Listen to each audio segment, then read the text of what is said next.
오늘도 주님의 은혜가 우리에게 충만하기를 주님의 이름으로 축복합니다. 12명의 제자 가운데 한 사람이었던 베드로는 남다른 방법으로 예수님을 믿었습니다. 다른 제자들이 부활하신 예수님을 만났을 때에 그 자리에 도마가 없었는데 예수님이 부활하셨다는 이야기를 듣고 믿을 수 없어서 내가 눈으로 직접 예수님의 부활을 확인하기 전까지는 믿을 수 없겠다, 그렇게 이야기를 했습니다. 일주일 후에 예수님이 나타나셨고 또 실제로 예수님의 부활을 눈으로 보고 손으로 만진 이후에 도마가 예수님의 부활을 믿게 되었습니다. 이 도마는 오늘날 살고 있는 신앙인들을 대표하는 사람이라고 이야기할 수 있습니다. 첫째는 사람들에게 예수님의 부활 소식을 들었음에도 불구하고 믿지 못하였기 때문에 그렇고, 두 번째 이유는 직접 내 눈으로 확인하기 전까지는 예수님을 믿을 수 없다라고 이야기하였기 때문에 그렇습니다. 오늘을 사는 우리 그리스도인들도 같은 성향과 기질을 가지고 있습니다. 성경을 통해서 또 목사님의 말씀을 통해서 여러 차례 설교를 통해서 예수님의 부활하심을 우리가 들었지만 사실 예수님을 믿지 않습니다. 여기서 예수님을 믿지 않는다고 하는 것은 예수님을 관념적으로는 믿지만 실제적인 예수님으로 믿지 않는다고 하는 뜻이지요. 그리고 오늘날 현대인들도 내가 예수님의 부활을 직접 확인하기 전까지는 예수님의 부활을 믿지 않겠다, 이렇게 생각하는 사람들이 많이 있습니다. 그런 관점에서 볼 때 도마는 오늘을 사는 현대 신앙인들을 대표하는 사람이라고 이야기할 수 있습니다.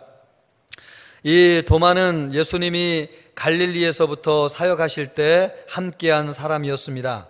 예수님에게 인간적인 매력을 많이 느꼈습니다. 그리고 충성도도 굉장히 뛰어난 사람이었습니다. 예수님께서 나사로를 살리러 베다니로 올라가자 이렇게 이야기했더니 그것이 무슨 뜻인지는 모르지만 도마가 이야기하기를 우리가 주와 함께 죽으러 가자 이렇게 이야기할 정도로 충성도가 높은 사람이었습니다. 또 예수님이 어떤 분인지를 정확히 몰랐기 때문에 질문도 여러 차례 많이 하였습니다. 요한복음 14장 5절을 보면 예수님께서 가시는 길이 어디로 가시는지 우리가 알지 못하는데 우리가 어떻게 그 길을 알겠습니까? 라고 질문하는 것을 보면 이 도마라고 하는 사람은 예수님이 어떤 길을 가고 예수님이 어떤 분인지 정확하게 몰랐지만 그저 예수님이 좋아서 예수님을 따른 사람이라고 하는 것을 알 수 있습니다. 예수님에게는 젊은 도마가 볼 때에 남다른 매력이 있었던 것 같아요. 이 가난한 사람들의 편에 서기도 하고 또 바리새인들을 꾸짖기도 하고 또 정의를 말씀하시기도 하고, 이런 모습을 보니까 이 젊은 도마가 예수님에게 매력을 많이 느꼈습니다. 그래서 젊은 시절부터 이 도마가 예수님을 따랐었던 거죠. 그런데 이 도마의 신앙에도 약점이 한계가 있습니다. 부활하신 예수님을 믿을 수 없었다고 하는 것입니다. 제가 서두에 말씀드렸지만 부활하신 예수님께서 제자들에게 나타났습니다. 그리고 그 제자들이 도마에게, 그 자리에 도마가 없었는데 부활하신 예수님을 만났다고 증거했습니다. 웬만하면 믿을 터인데 예수님의 부활을 믿지 못하고 내가 직접 만나서 경험해 보아야지 예수님의 부활을 믿을 수 있겠다, 이렇게 이야기를 하였습니다. 그래서 예수님의 못자국과 또 옆구리를 만져본 이후에 믿겠다고 이야기를 한 것이죠. 이것을 보면 도마의 신앙을 우리가 정리할 수 있는데, 도마는 인간 예수님은 알고 있었지만 부활하신 예수님은 믿지 못하였습니다. 이것이 도마의 신앙의 정체성입니다. 인간 예수님은 알고 있었습니다. 그래서 그분에 대한 매력을 가지고 따르기는 했습니다. 그러나 예수님이 부활하신 하나님이라고 하는 사실은 믿지 못하였습니다. 이런 신앙의 정체성을 가지고 있을 때 나타나는 여러 가지 특징들이 있습니다. 바람에 나는 겨와 같이 중심을 잡지 못하고 신앙이 흔들린다고 하는 것입니다. 주변 사람들의 이야기에 귀가 솔깃한 거죠. 세상에 영향력 있는 사람들의 이야기를 들으면 마음이 금방 흔들려서 신앙을 떠나버리는 사람들도 있습니다. 주님을 잘 따라가도 종종 길을 잃어버리기도 합니다. 엉뚱한 열심으로 신앙생활을 하다가 금방 돌아서기도 합니다. 봉사를 할 때에 기분 따라 하기도 하고 또 분위기를 따라서 울리지만 갈피를 잡지 못하는 것입니다. 어느 순간은 기쁨이 충만했다가 또 어느 순간에는 깊은 영적인 침체에 빠져듭니다. 죽을 것 같이 헌신하다가도 다시는 오지 않을 것처럼 돌아서는 경우도 있습니다. 확신 없는 신앙생활은 기쁨이 없습니다. 신앙생활이 짐처럼 느껴지는 거죠. 어쩔 수 없어서 교회 나오고 사람들과의 관계 때문에 떠날 수는 없지만 즐거움이 없습니다. 기쁨이 없습니다. 감사와 감격이 없습니다. 도마가 직면한 영적인 상태가 바로 이와 같은 상태라고 하는 것입니다. 인간적인 예수님은 알았지만 부활하신 예수님은 믿지 못했습니다. 그래서 겪게 되는 신앙적인 여러 딜레마와 의문과 질문이 많이 있었습니다. 이런 도마에게 신앙생활의 일대 전환점이 찾아왔습니다. 부활하신 예수님을 만난 것입니다.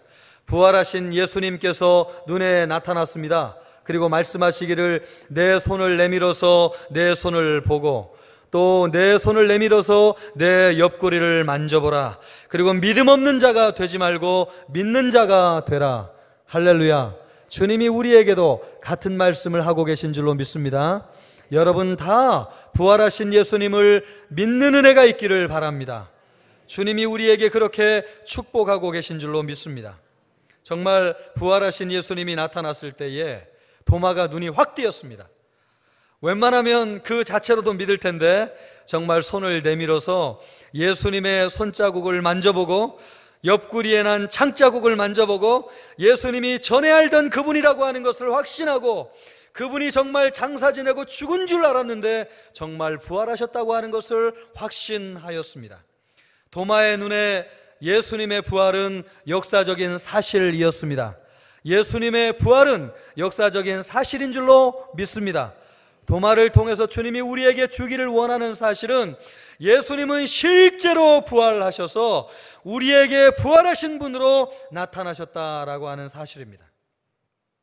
도마는 이 부활하신 예수님을 만나고 주님 앞에 완전히 엎드러졌습니다. 그래서 예수님은 나의 주님이시요 나의 하나님이라고 고백하였습니다. 성경에서 예수님을 하나님으로 고백한 최초의 인물이 되었습니다. 여러분, 예수님을 하나님으로 고백한 최초의 인물이 누구라고요? 도마입니다. 도마. 의심 많고 질문이 많고 종잡을 수 없이 방황하던 도마가 부활하신 예수님을 만났을 때에 예수님을 거침없이 하나님으로 고백하는 최초의 인물이 되었습니다. 그가 예수님을 만나게 되었을 때에 많은 의문들이 사라졌습니다. 전에는 예수님을 훌륭한 선생님이라고 생각했습니다. 권위 있는 선지자라고 생각했습니다. 하나님이라고 생각한 적이 한 번도 없었습니다. 그런데 부활하신 예수님을 만났을 때에 예수님이 하나님이라고 하는 사실을 믿게 되었습니다. 그 예수님을 평생 주인으로 섬겨도 되겠다고 생각하였습니다. 그래서 나의 주님으로 고백하고 일평생 도마가 예수님을 주님으로 섬겼습니다. 전설에 의하면 이 도마가 먼 타국인 인도로 가서 복음을 전하다가 그곳에서 순교하였다고 하는 기록이 있습니다. 그렇게 몸을 사리고 질문을 많이 하던 도마가 부활하신 예수님을 만났을 때에 확신을 갖게 된 줄로 믿습니다.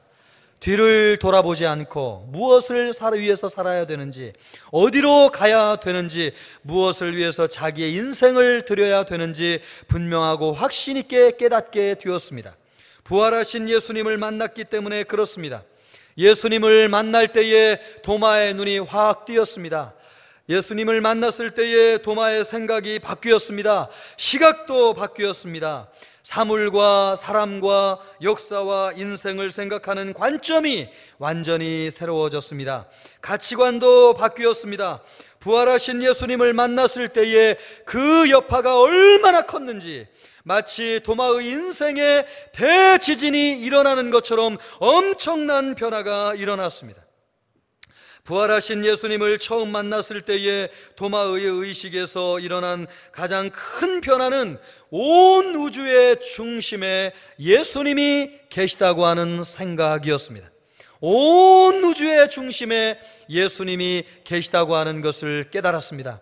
예수님이 하나님이라고 하는 것을 믿게 되었습니다. 우주 만물을 창조하시고 만물을 경영하시고 역사의 중심에 계신 분이 내가 3년 동안 경험하였던 예수님이라고 하는 것을 부활하신 예수님을 만나는 순간 깨닫게 되었다고 하는 사실입니다. 우리에게도 이런 놀라운 확신이 있기를 주님의 이름으로 축복합니다. 그리고 부활하신 예수님을 만났을 때에 도마에게 나타난 또 하나의 큰 변화는 나라고 하는 자의 세계에서 벗어나서 예수님의 세계로 들어가게 되었다고 하는 것입니다. 나라고 하는 세계에서 벗어나서 예수님의 세계로 들어갔습니다. 여러분, 사람이 충격을 크게 받으면 말입니다, 멍한 상태가 있지 않습니까? 그렇게 예수님을 만났을 때 충격을 받고 예수님에 대한 집중이 얼마나 강렬했는지 순간 도마가 나라고 하는 세계에서 벗어나서 예수님의 세계로 완전히 들어가는 역사가 일어나게 되었습니다. 나 중심의 사고에서 예수님 중심의 사고로 코페르니쿠스적인 전환이 일어났습니다. 전에는 내가 주인이었는데 예수님이 주인이 되셨습니다. 전에는 자신을 중심으로 사람을 보고 사건을 해석하고 신앙을 이해하게 되었는데 이제는 예수님 중심으로 사람과 사건과 신앙을 바라보게 되었습니다. 내 뜻이 아니라 예수님의 뜻을 생각하게 되었습니다. 이런 관점에서 보니까 가장 확실해진 것이 무엇이냐면 죽음이 끝이 아니라고 하는 사실을 알게 되었습니다. 죽어도 사는 길이 있고 살아서 믿는 자는 영원히 산다고 하신 예수님의 말씀이 무슨 말인지를 단번에 깨닫게 되었습니다. 예수님은 죽음을 이기신 부활하신 분이시고 그분 안에 생명이 있다고 하는 것을 믿게 되었습니다. 그래서 예수님을 모시고 살면 죽어도 사는 것이고 살아서 믿는 자는 영원히 죽지 않는다고 하는 것을 예수님을 만나는 순간적으로 깨달았습니다. 삶과 죽음을 바라보는 시각과 관점이 바뀌었습니다. 바울도 예수님을 만나는 순간 같은 경험을 했습니다. 사나 죽으나 주를 위한 것이라면 모든 것이 나에게 유익하다고 고백하였습니다. 사는 것이 중요하지 아니하고 죽는 것이 대수가 아니고 중요한 것은 우리 안에 예수님을 위해 사는 것이고 예수님을 위해 죽는 것인 줄로 믿습니다. 그런 시각이 부활하신 예수님을 만나면서 생겨나게 되었습니다. 죽음을 넘어서 삶을 이해하게 되었고 삶을 넘어서 죽음을 생각하게 되었습니다. 내가 이곳에 있으나 그곳에 있으나 예수님 안에 있으면 영원한 세계가 있다고 하는 것을 예수님을 만나고 깨닫게 되었습니다. 삶과 죽음이 두렵지 않았습니다. 죽음도 삶도 오직 예수님을 위한 것이라고 하는 것을 알게 되었습니다. 도마가 아무도 모르는 인도로 가서 복음을 전하고 그곳에서 순교를 할 수 있었던 것은 이런 영적인 변화를 경험하였기 때문에 그렇습니다. 부활하신 예수님을 만나면 물리적인 생물학적인 죽음이 끝이 아니고 영원한 죽음이 아니고 영생이 있다고 하는 것을 믿게 되는 줄로 믿습니다. 바울도 도마도 부활하신 예수님을 만남으로 그것을 깨달았습니다. 또 하나 깨닫게 된 중요한 변화는 이 세상이 끝이 아니라고 하는 관점을 얻게 되었습니다. 인간 예수님만 알 때에는 세상 영광이 커 보였습니다. 그런데 부활하신 예수님을 만나보니까 영원한 세계가 있고 영원한 세계에서 누리는 영광이 있다고 하는 것을 알게 되었습니다. 여러분, 바울이 일평생 주님을 위해서 헌신할 수 있었던 이유가 그와 같은 이유가 아닙니까? 바울이 고백하기를 이제 이후로는 나를 위해서 의의 면류관이 예비되어 있도다. 내가 그 표대를 향하여 달려간다고 고백하였습니다. 여러분, 의의 면류관을 바라보는 시각이 우리 모두에게도 열려질 수 있기를 바랍니다. 사냐 죽으냐가 중요한 것이 아니고 우리가 누구를 위해 사느냐가 중요한 것이죠. 하나님을 기쁘시게 하고 하나님께 칭찬받을 것을 생각하니까 세상 영광이 아무것도 아니었습니다. 세상 영광은 잠깐이고 영원한 하나님의 영광이 무궁하다고 하는 것을 알게 되었습니다. 지향하는 목표가 다르면 차원이 다른 인생을 살게 되는 것이죠. 영원한 하늘나라의 영광을 사모하면 우주보다 크신 하나님을 위해 살지만, 세상 영광을 사모하면 아무리 대단해도 영광의 크기가 세상을 벗어날 수 없습니다. 시골에서 아무것도 배우지 못하고 신앙생활하는 나이 든 할머니, 할아버지를 본 적이 있습니다. 하루 먹기도 힘든데 말입니다. 이분들이 기도하는 이야기를 듣고 깜짝 놀랐습니다. 나라와 민족을 위해서 기도하는 것입니다.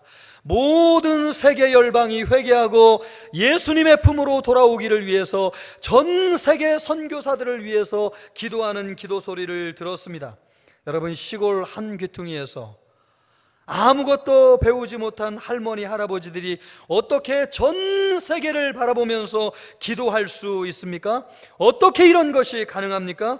우주보다 크신 주님을 믿었기 때문인 줄로 믿습니다.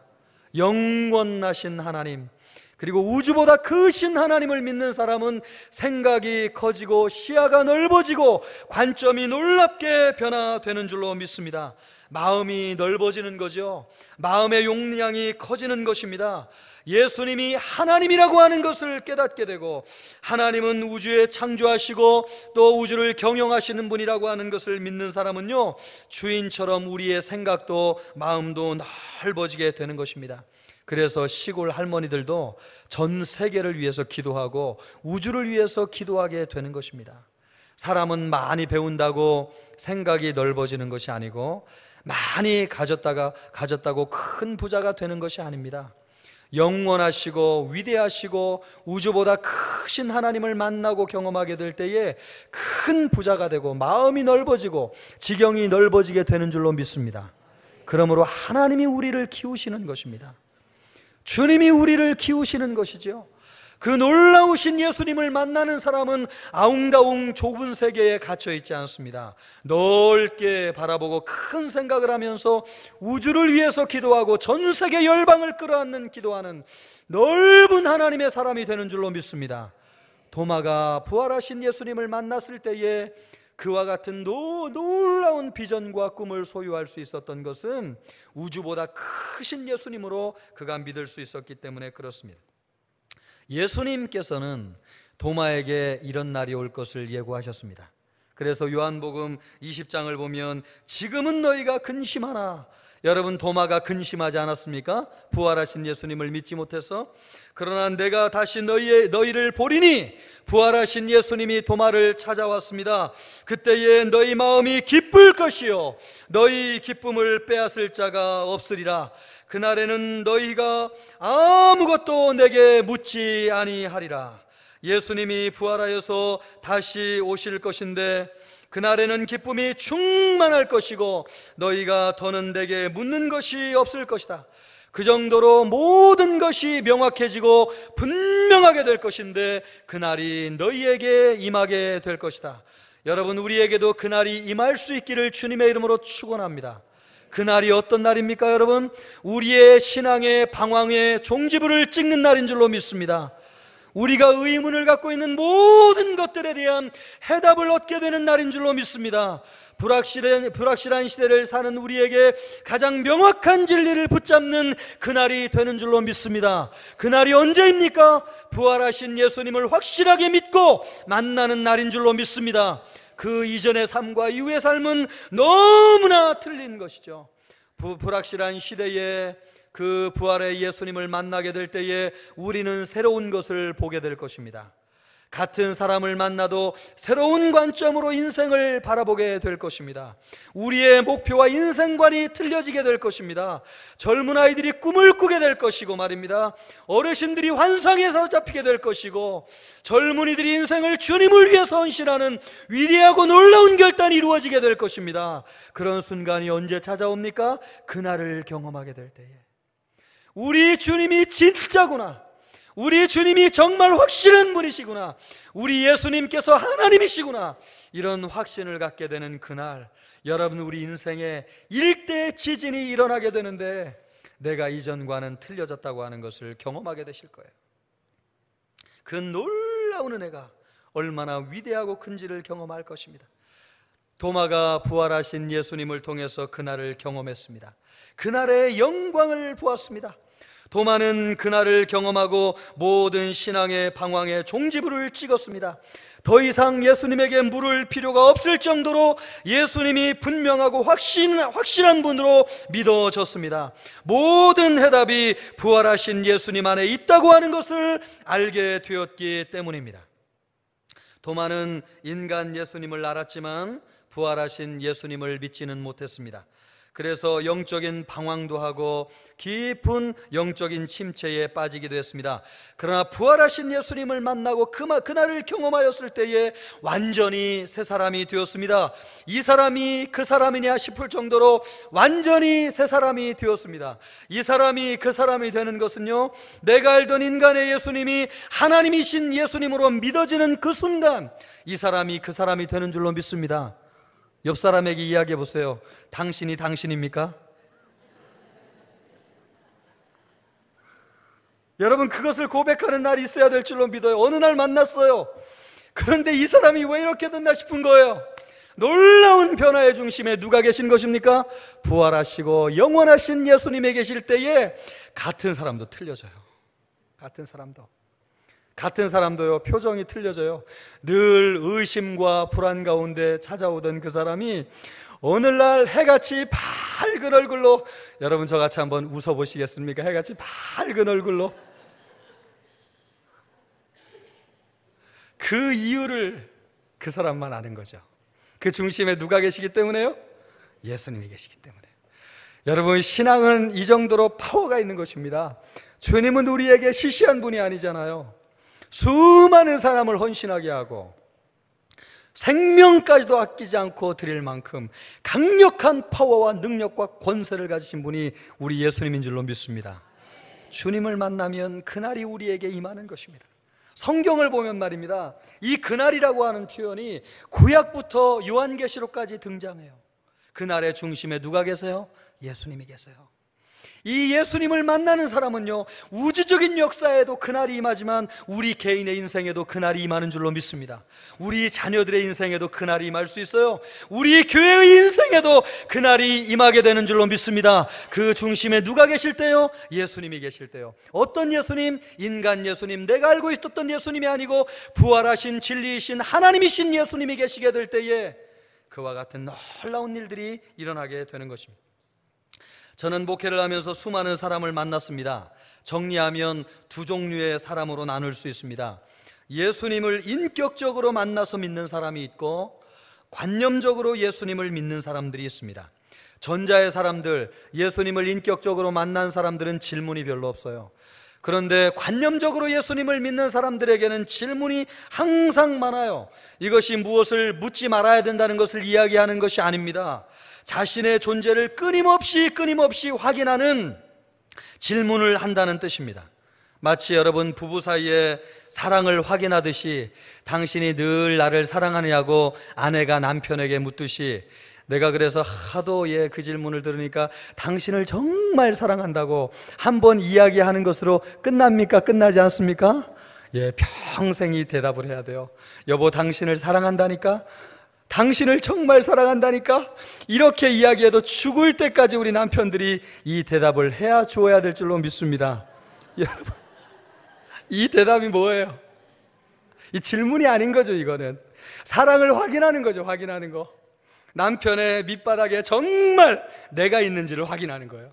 그래서 묻고 또 묻고 계속 질문하는 거죠. 여러분, 영적인 것도 마찬가지입니다.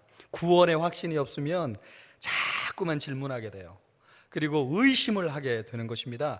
그래서 결국 주님이 나를 구원하셨다라고 하는 것을 그런 의심을 통해서 계속 반복적으로 확인하려고 하는 것입니다. 예수님을 인격적으로 만나지 못한 사람에게는 그러기 때문에 기쁨이 없습니다.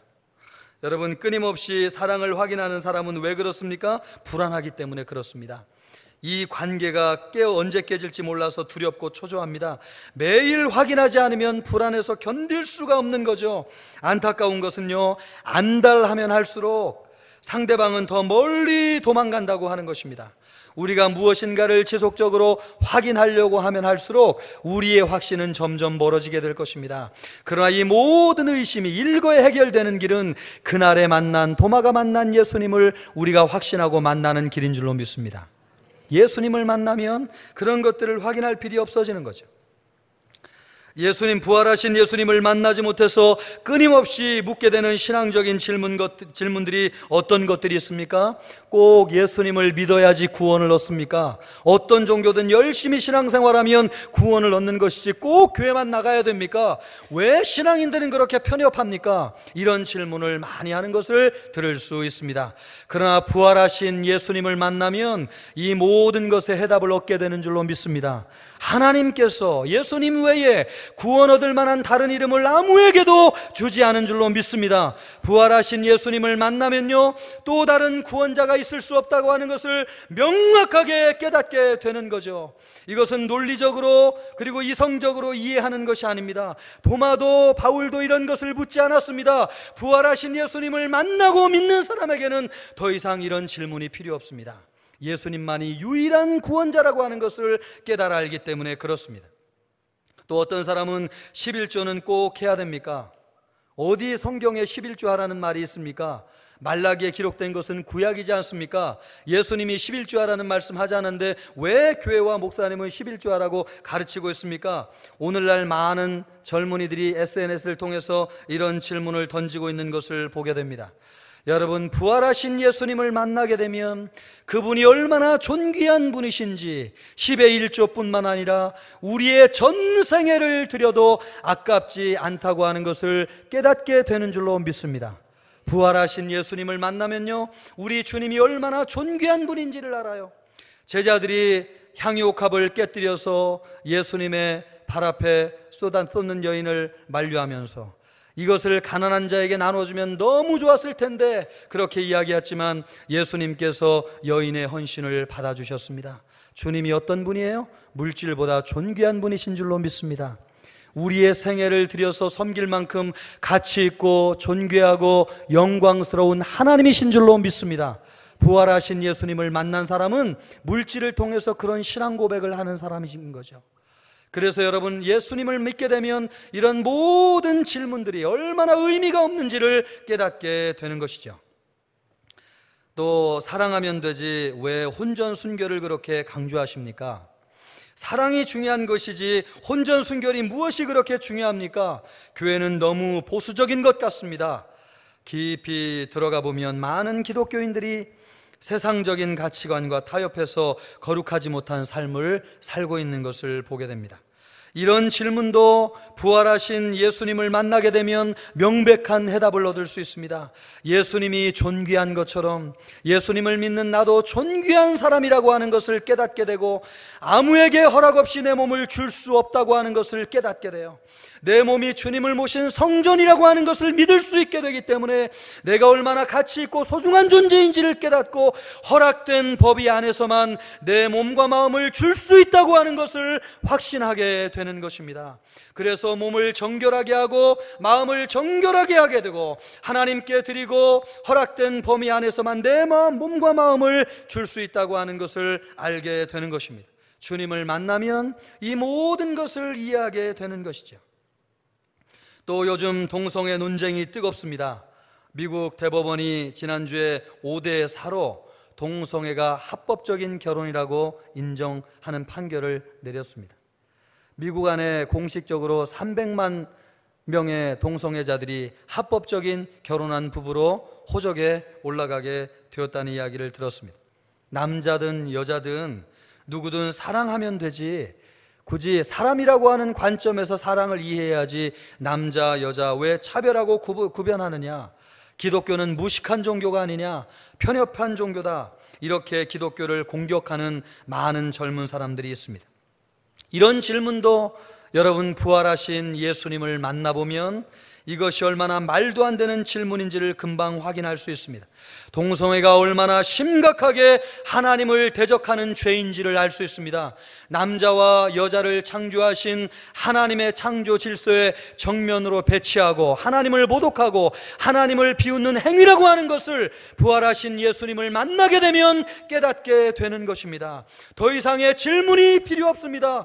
하나님을 만나게 되면, 부활하신 예수님을 만나게 되면 이런 죄악들이 얼마나 심각한 죄인지, 그리고 역사적으로 하나님의 심판은 동성애가 전면에 나설 때 이루어졌다고 하는 것을 알게 됩니다. 소돔과 고모라가 그러하였습니다. 로마가 그래서 멸망했습니다. 지금 미국도 그런 길을 가고 있습니다. 우리도 그런 시대에 직면하고 있습니다. 여러분, 영원한 하나님의 말씀이 진리인 줄로 믿습니다. 하나님의 말씀이 우리의 최종 판결을 하는 권위 있는 책인 줄로 믿습니다. 성경대로 믿게 되는 역사가 우리 모두에게 있기를 바랍니다. 부활하신 예수님을 믿게 될 때에 여러분, 그 질문이 얼마나 말도 안 되는 질문이고, 우리가 어떤 길을 가야 되고, 이 민족을 보호하고 우리 자녀를 보호하고 우리 가정을 지키고 교회를 지키는 길이 무엇인지를 확신 있고 분명하게 깨닫는 것은 진리이신 예수님을 붙잡는 길인 줄로 믿습니다. 여러분, 부활하신 예수님을 믿을 수 있기를 바랍니다. 흔들리지 않기를 바랍니다. 뒤를 돌아보지 않기를 바랍니다. 오직 예수님만 붙잡는 여러분이 될 수 있기를 우리 주님의 이름으로 축복합니다. 그러면 묻습니다, 여러분. 아니, 목사님, 도마도 부활하신 예수님을 만나서 믿게 되었는데 나에게도 좀 부활하신 예수님을 경험하게 해주십시오. 그러면 내가 예수님을 믿겠습니다. 이런 생각하는 사람 있어요, 없어요? 있어요, 없어요? 정직해 보십시오, 여러분. 이런 생각 성경을 읽을 때마다 하는 거죠, 늘. 저도 그런 생각하는데요. 목사가 이런 생각하는데 여러분 안 하시니까 감사합니다. 그래서 주님이 이런 질문을 할 줄 아시고 보지 않고 믿는 자가 보고 믿는 자보다 복되다고 말씀하신 줄로 믿습니다. 여러분, 보지 않고 믿는 자가 예수님을 만지고 눈으로 확인한 이후에 믿는 사람보다 더 복되다고 말씀하고 있습니다. 왜 그럴까요? 예수님이 볼 때에 증명이 필요한 단계는 한 번 깨진 관계라고 하는 것을 전제하기 때문이라고 이해하셨습니다. 한 번 깨진 관계는 증명이 필요한 관계는 한 번 깨진 관계라고 하는 뜻입니다. 예를 들어 보면 부부가 있습니다. 남편이 어느 날 우연히 같이 살고 있는 아내에게 의심이 들기 시작했습니다. 그래서 용역을 붙였습니다. 한 달 동안 아내가 돌아다닌 것을 전부 다 미행했습니다. 그런데 이 사람이 찾아와서 보고하기를 아무리 확인을 해도 당신 아내가 이상한 일을 하는 흔적을 발견할 수 없다. 그래서 안심하고 아내를 믿기로 결심하였습니다. 여러분, 이렇게 확인하며 살기를 원하십니까? 아니면 확인하지 않아도 내 아내와 친밀한 관계를 유지하면서 살기를 원하십니까? 전자입니까? 후자입니까? 예, 이해가 안 되셨군요, 이 질문이. 내가 아무리 노력해도 이게 저의 한계예요. 여러분, 확인하고 증명해서 부부가 온전하다고 하는 것을 확인하며 살기를 원하셔요? 그것이 필요 없을 정도로 정말 친밀한 부부관계를 유지하는 삶을 살기를 원하세요? 후자지요, 당연히. 증명이 필요한 관계는 깨진 관계예요. 내 아내에 대한 의심을 철회했다 할지라도, 여기 있는 성도님들도 아내에 대한 의심을 철회했다고 할지라도 여러분, 그렇게 한번 확인한 것 자체가 마음에 엄청난 금이 간 거죠.